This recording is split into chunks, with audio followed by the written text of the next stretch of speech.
এই এক প্রবাস জীবনে এসে কত কিছু হারালাম। পরিবার থেকে দূরে আসলাম, প্রিয় মানুষ হারিয়ে ফেললাম, উপযুক্ত বয়সে বন্ধু বান্ধবদের সাথে আনন্দটা হারালাম। এই প্রবাস আমার কাছ থেকে অনেক কিছু কেড়ে নিয়েছে। আলাদা দিনের মতো ঈদের দিনের আনন্দটাও কেড়ে নিয়েছে।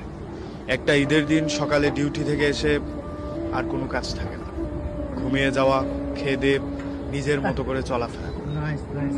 একটা পরিবার ছাড়া প্রবাসে ঈদ কাটানো কতটা কঠিন সেই ছেলেটাই বলতে পারবে, যেই ছেলেটা পরিবার ছেড়ে কয়েক বছর যাবৎ প্রবাসে বসবাস করে।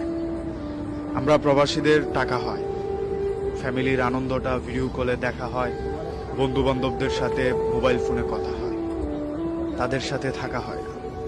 শৈশবের ঈদের আনন্দ আর শরীরে মাখতে পারি না, নতুন করে কোনো কিছু ভাবতেও পারি না। ওই যে ঈদের আগের দিনে যেই কাজটা ছিল সেটা বাদ দিয়ে শুধু ঘুমটাই একটু বেশি হয়। বিকেলবেলা একটু বেরোয় শপিং মলে যাওয়া হয়, এর বাহিরে কিছুই হয় না। যে ছেলেটা 5 বছর যাবৎ প্রবাসে পড়ে আছে, তাকে জিজ্ঞাসা করলে আপনি বুঝতে পারবেন মা ছাড়া ঈদটা কতটা সাদা কালো হয়।